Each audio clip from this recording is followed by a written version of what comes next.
Isa sa Kristiyanong pinagpapala, yung sumisigaw ng malakas ng hallelujah, praise the Lord. Tatakas sa masamang espiritu sa iyo minamahal.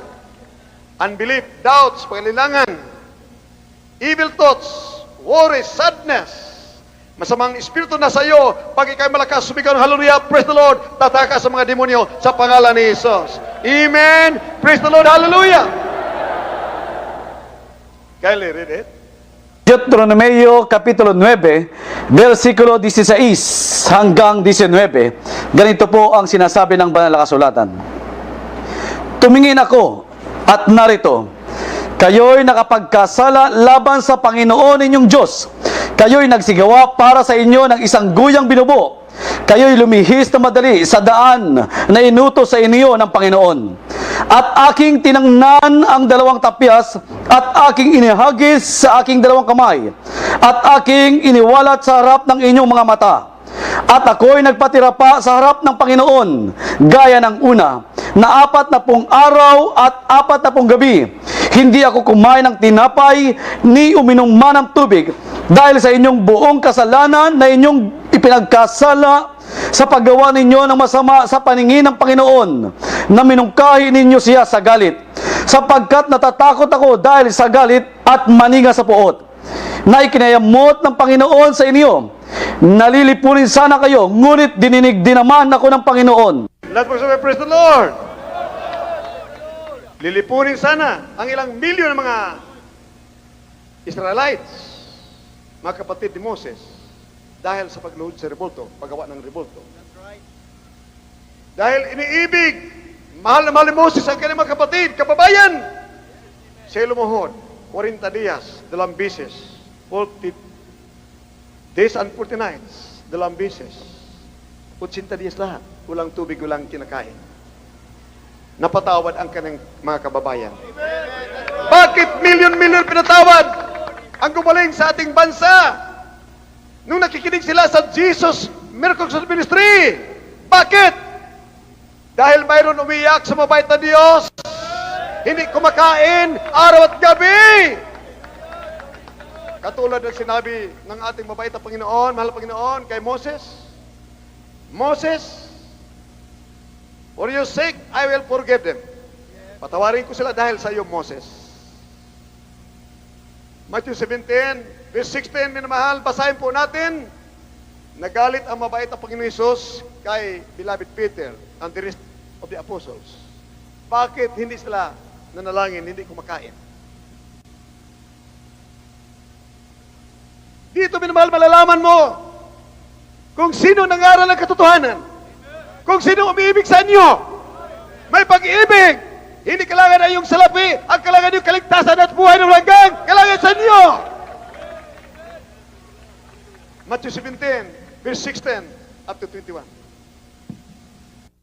Ang Ebanghelyo ayon kay Mateo, Kapitulo 17, versikulo 15 hanggang 21. Panginoon, mahabag ka sa aking anak na lalaki, sapagkat siya'y himatayin at lubhang naghihirap, sapagkat madalas na siya'y nagsusugba sa apoy at madalas sa tubig. At siya'y dinala ko sa iyong mga alagad at hindi nila siya napagaling. At sumagot si Jesus at sinabi, O lahing walang pananampalataya at taksil, hanggang kailan titiisin ko kayo? Dalhin ninyo siya rito sa akin. At pinagwikaan siya ni Jesus, at ang demonyo ay lumabas sa kaniya, at ang batay gumaling mula ng oras ding iyon. Na magkagayoy nagsilapit na bukod ang mga alagad kay Jesus, at nangagsabi, Bakit baga hindi namin napalabas iyon? At sinabi niya sa kanila, Dahil sa kakauntian ng inyong pananampalataya, sapagkat katotohanang sinasabi ko sa inyo, kung magkaroon kayo ng pananampalataya na kasinlaki ng butil ng mustasa, ay masasabi ninyo sa bundok na ito, lumipat ka mula rito hanggang doon, at ito'y lilipat at sa inyo hindi may pangyayari. 21. Datapwat ang ganito'y hindi lumalabas kundi sa pamamagitan ng panalangin at ayuno. Let us say, praise the Lord. Milyon mga tao. Aking minamahal mga kapatid sa buong Pilipinas ay nagsigaling. dahil may nagtitiis alang-alang sa inyong kaligtasan. Upang kayo lahat, maligtas kami ng Diablo, mapatawad sa kasalanan, upang kayo magpamana ng buhay nung hanggang purimat ebidensya ang karamdaman ninyo na bunga ng kasalanan ay nagsitakas sa pangalan ni Jesus. Sa pagload niya sa mga reporto,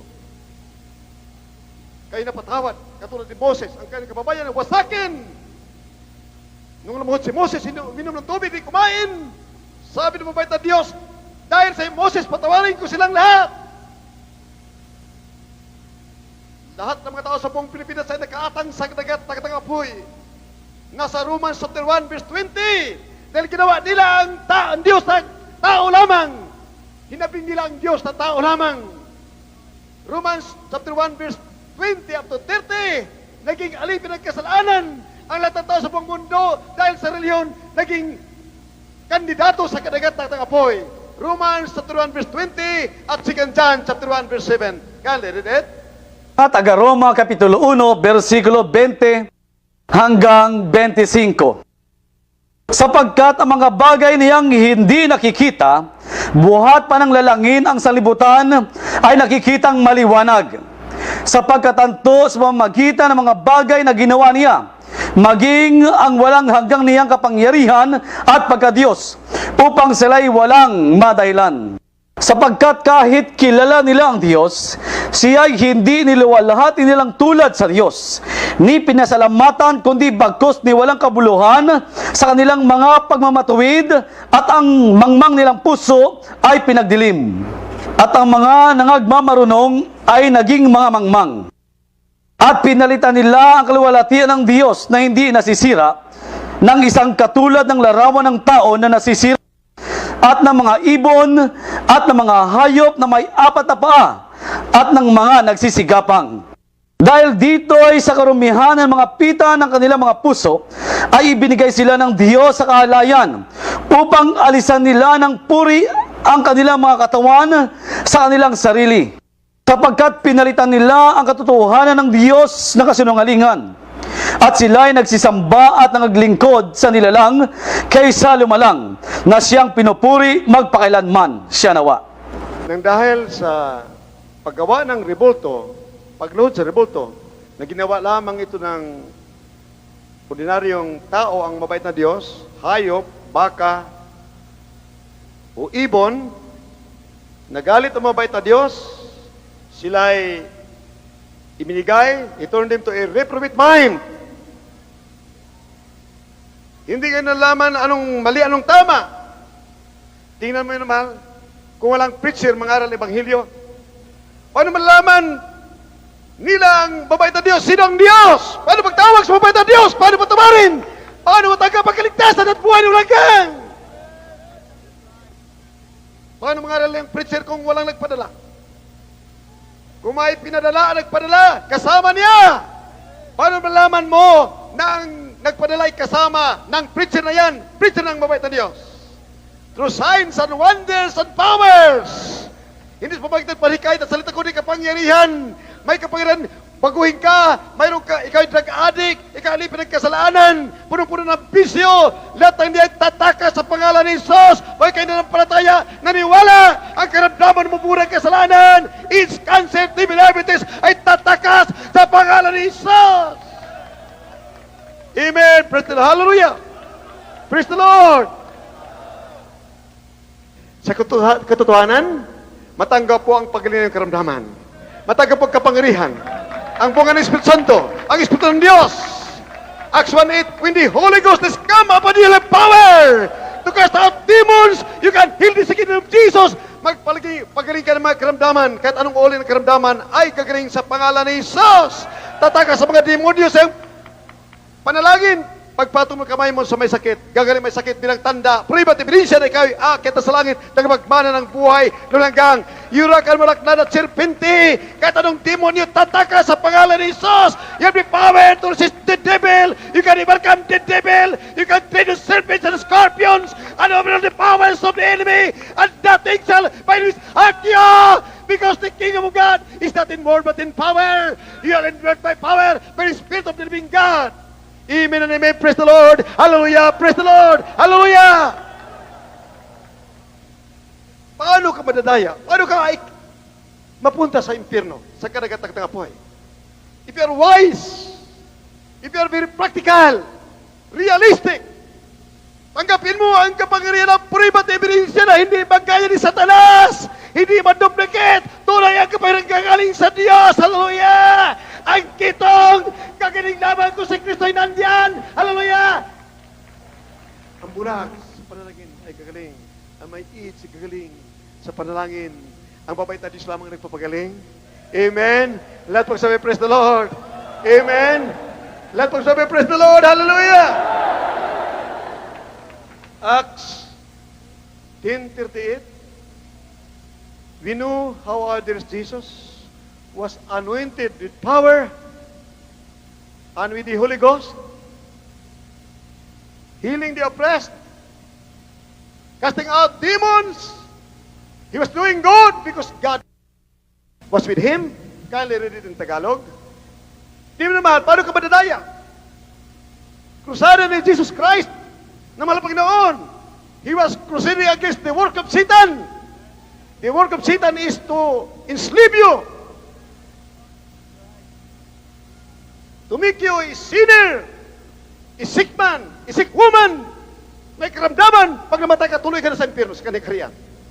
Ngunit ang krusada ni dear Jesus, remember, do not forget, for Jesus, dear Jesus is the same, yesterday, today, and forever. Amen? Nung araw nagkukrusada siya, ang mga bulag kanyang pinadidilat, ang mga kitungin nagsigaling, lahat ang naniwala sa kanya, lumalapit sa kanya. Binago, pinagaling ng mabait na Panginoon, nagkrusada siya. Just remember this, Jesus is the same yesterday, today, and forever. Noon, siya ay magkapangyarihan, punong-puno ng pag-ibig, nagpapagaling ng karamdaman, dahil karamdaman ay bunga ng kasalanan. Ngayon, nagpapagaling pa rin siya, siya ay punong-puno ng pag-ibig. Amen! Hallelujah! Jesus crusade! Hindi krusada ni Almeida yan. Hindi krusada ni Almeida yan. Krusada ni Jesus Christ. Bakit? Amen! Ang mga kitonging gumaling, ang mga bulag nakakita pilay nakalakad, it is the crusade of Jesus! Hallelujah! There is Jesus! Hallelujah! Praise the Lord! Ang daming mga anghel nakatingin sa atin.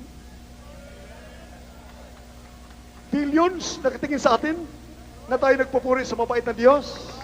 Amen! Lahat mo sabi, praise the Lord! Hallelujah! Praise the Lord! Kailan na din? Mga Gawa, Kapitulo 2, versikulo 38. At sinabi sa kanila ni Pedro, mangagsisi kayo at magbautismo ang bawat isa sa inyo sa pangalan ni Jesucristo sa ipagpapatawad ng inyong mga kasalanan at tatanggapin ninyo ang kaloob ng Espiritu Santo. Amen! Lahat magsabi, praise the Lord! Bakit sa ating mga krusada, gumagaling mga kitungin? Ang bulag nakakita, mamaya, pilay nakalakad. Bakit? Dahil ito'y krusada ni Dearest Jesus. Amen! Lahat magsabi, praise the Lord! Sasagot ang mga hindi priest ng Diyos. Dahil sabi naman ng Panginoon, paano mangaral ang mga aral kung hindi pinadala ng mabait ang Diyos? Kung hindi siya pinadala, ang nagpadala sa di kanya reliyon, tao lamang, sira ang ebanghelyo. Hindi ebanghelyo. Lalabas na tao ang pinapangaral. 2 John chapter 1 verse 7. Sa turo na si Kristo ay hindi Diyos, tao lamang, nagiging antikristo ka, nagiging magdaraya ka. Kasama ka na doon sa pagkinaniwala, magdaraya ka, antikristo ka, kada katakata po yan yung hantungan. 2 John chapter 1 verse 7. Kyle read it. Ang ikalawang sulat ni Juan, Kapitulo 1, versikulo 7. Sapagkat maraming magdaraya na magsisilitaw sa sanlibutan, sa makatuwid ay ang mga hindi na nagpapahayag na si Jesucristo ay napaparitong nasa laman. Ito ang magdaraya at ang antikristo. Amen! Ito ang magdaraya! Amen! Praise the Lord! Nakakatakot mo na mahal. Nagpadaya na kayo, antikristo ka pa. Akit ka pa sa langit yan, antikristo ka. Magdaraya ka pala. Yun ang alam sa inyo, magdaraya. Sinasabi si Kristo, tao lamang. Hindi marunong bumasa ng Biblia. Hindi makaintindi. John 1:1, in the beginning was the Word was with God. Word. This one, the Word was God. Verse 14, the Word became flesh. Ang Diyos, naging tao. O sino yan? Di ang mabait na Panginoon Isus na bayubay sa krus ng Kalbaryo. Hallelujah! Hallelujah! Praise the Lord! Verse 10, He created the heavens and the earth. Jesus Christ created the heavens and the earth. Verse 10, can you read it in Tagalog? Ang Ebanghelyo ayon kay Juan Kapitulo 1, versikulo 10. Siya ay nasa sanlibutan, at ang sanlibutan ay ginawa sa pamamagitan niya, at hindi siya nakikilala ng sanlibutan. Ginawa niya ang sanlibutan. Katulad ng Colossians 1:16, Jesus Christ created the heavens and the earth. Siyang gumawa. Amen? Kali, read it. Sa King James. In English. From the book of John, chapter 1, verse 10. He was in the world, and the world was made by Him, and the world knew Him not. Tingnan mo yan. The world was made by Him. Tagalog, ginawa ang daigdig sa pamagitan niya. Ang layo. Pamagitan through Him na, hindi by Him. Iba ang by, iba through Him. Panginoon Jesus, siyang gumawa ng langit at lupa. Kung through Him, hindi na siya. Iba nang gumawa. Kaya tingnan mo ang daya ng demonyo. Alright, verse 14. The Word na Diyos, in the beginning was the Word was with God, and the Word was God. God, ang Word, ang salita, ang birbo ay Diyos.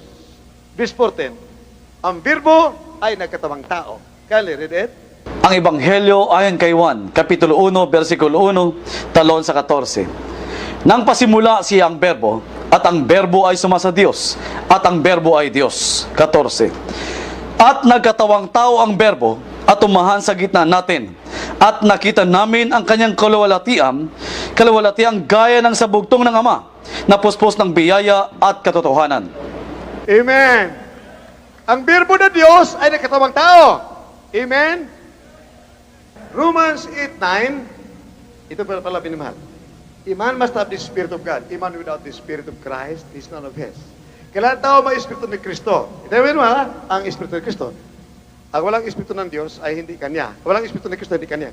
In other words, dito malalaman mo na si Kristo ay Diyos. Alright. Pag namatay ang tao, Kristiyano, akit sa langit akin ang Espiritu. Sinabi, kailangan tao may Espiritu ni Kristo. Doon lamang mapatuloy natin na talaga ang Diyos si Kristo. Ilang bilyon sa buong daigdig, kailangan may Espiritu ni Kristo. Amen! Amen! Praise the Lord! Hallelujah! Hallelujah! Kailangan may Espiritu ni Kristo. Ang ibig sabihin doon, kailangan tao may Espiritu ni Kristo.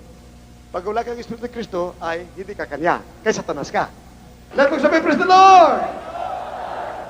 Praise the Lord! Hallelujah! Amen! Amen! Praise the Lord! Hallelujah! Sa ating reliyon, dambuhalang reliyon, nanggaling doon, halos buong Pilipinas nanggaling doon, sa dambuhalang reliyon, tinuturo na ang Diyos ay patay, si Kristo ay patay. Ginagawang patay, si Kristo ang Panginoon. Tao, gumawa ng revolto.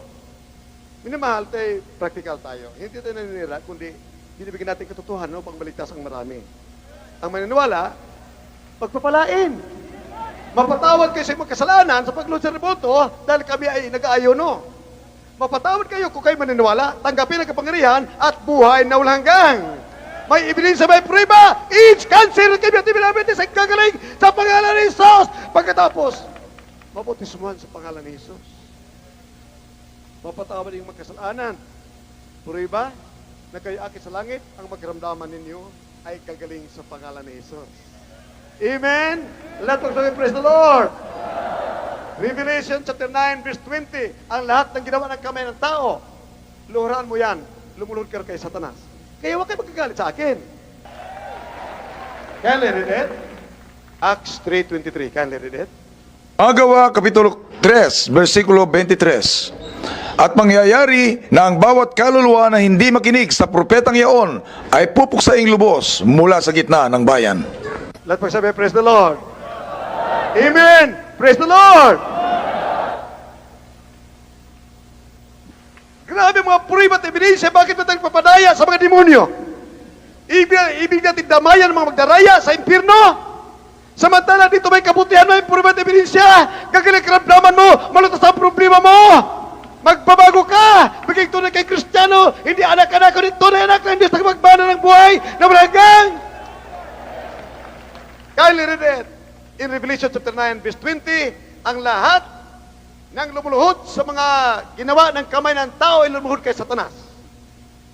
Minamahal, matakot na kayo ngayon. Buong Pilipinas. Buong Pilipinas!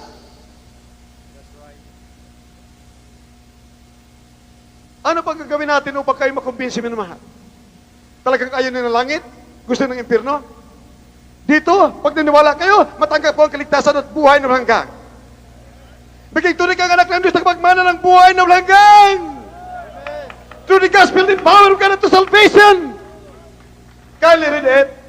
Apokalipsis, Kapitulo 9, versikulo 20. At ang nalabi sa mga tao na hindi napatay sa mga salot na ito, ay hindi nagsipagsisi sa mga gawa ng kanilang mga kamay, upang huwag sumamba sa mga demonyo at sa mga Diyos-Diyos ang ginto, at pilak, at tanso, at bato, at kahoy, na hindi nakakakita, ni nakaririnig man, ni nakakalakad man. Tingnan mo, mahal. Ang ginawa raw ng kamay ng tao ay mga demonyo. Puspos ang demonyo. Dahil ang Diyos, nagawa ang langit at lupa, Acts 7:48, does not dwell in temples made with hands. God who made heaven and katotohanan, siyang buhay. Pag natanggap mo, makita mo totoong totoo. Pakibasa, kaya read it. Ang Ebanghelyo ayon kay Juan Kapitulo 1, versikulo 12. Datapwat ang lahat ng sa kanya ay nagsitanggap, ay pinagkalooban niya sila ng karapatang maging mga anak ng Diyos.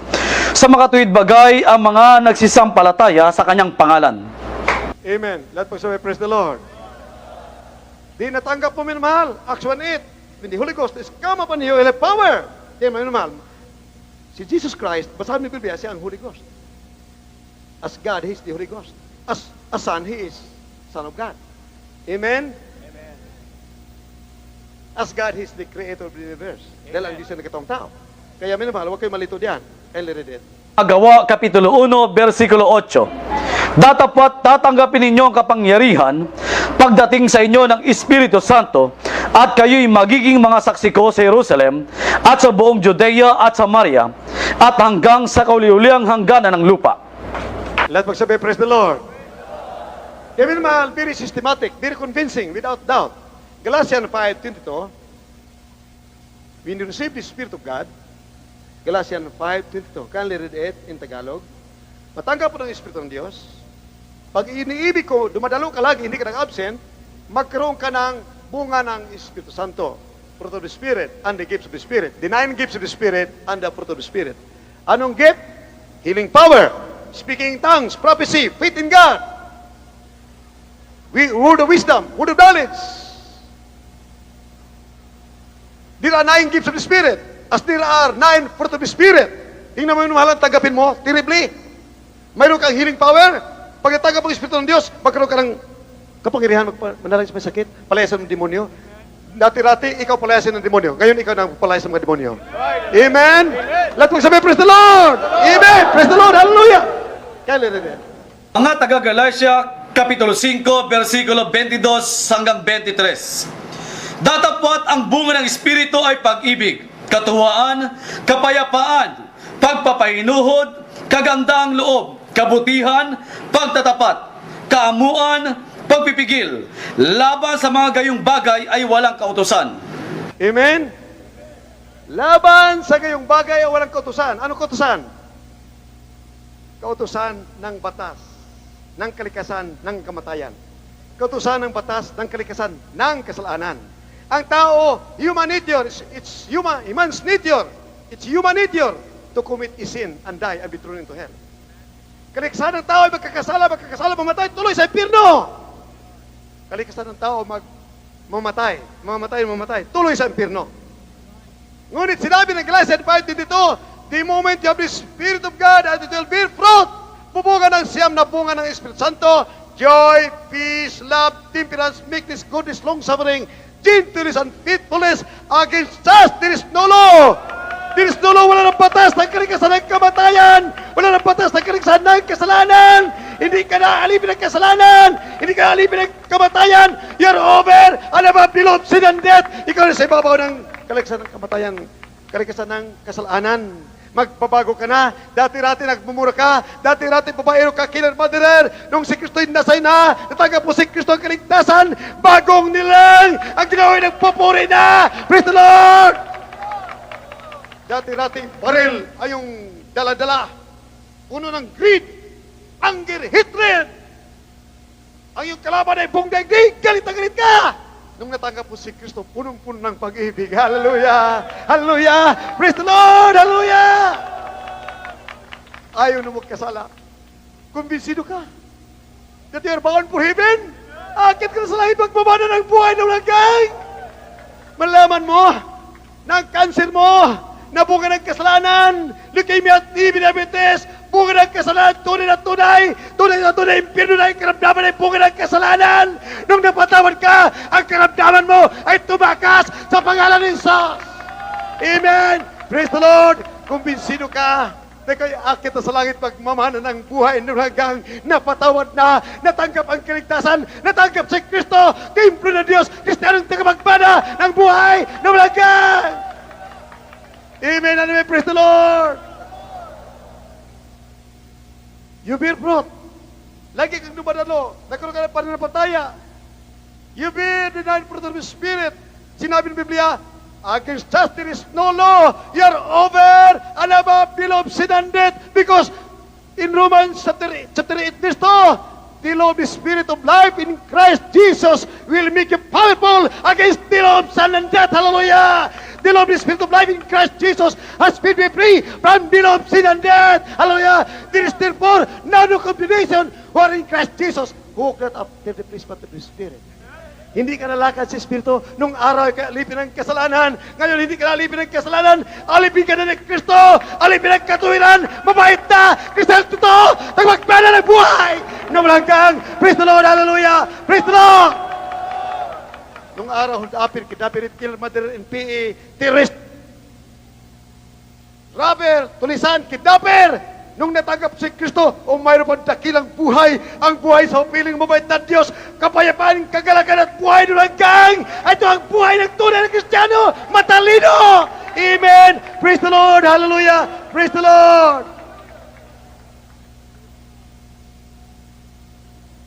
Because you are indwelt by the Spirit of the living God. You have atomic power in God.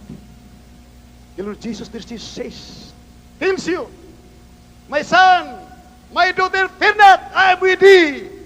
Behold, I give you the power to tread on serpents and scorpions, and overcome the powers of the enemy, and nothing shall by which hurt you, because I am with you. For the kingdom of God is not in word, but in power, to resist the devil, to triumph over Satan. Amen and amen. Praise the Lord. Hallelujah.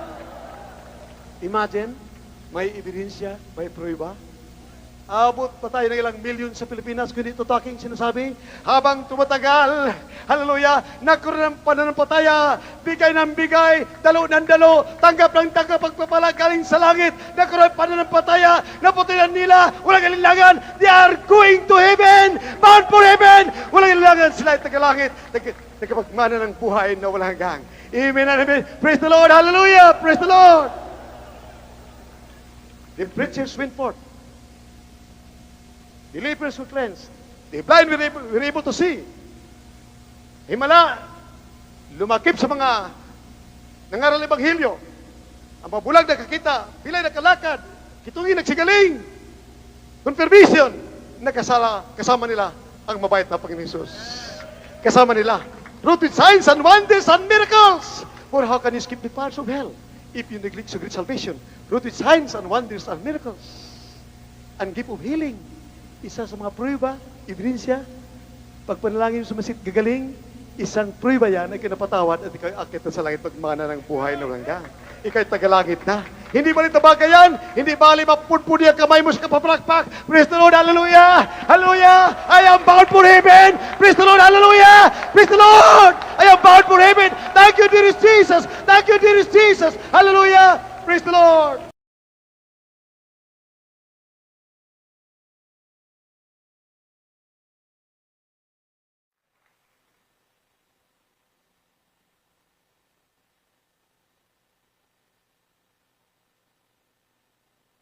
Palakpakan po natin ang ating pinakamamahal na Panginoon Kristo. Praise the Lord. Palakpak ng mga tunay na anak na ating pinakamamahal na Panginoon.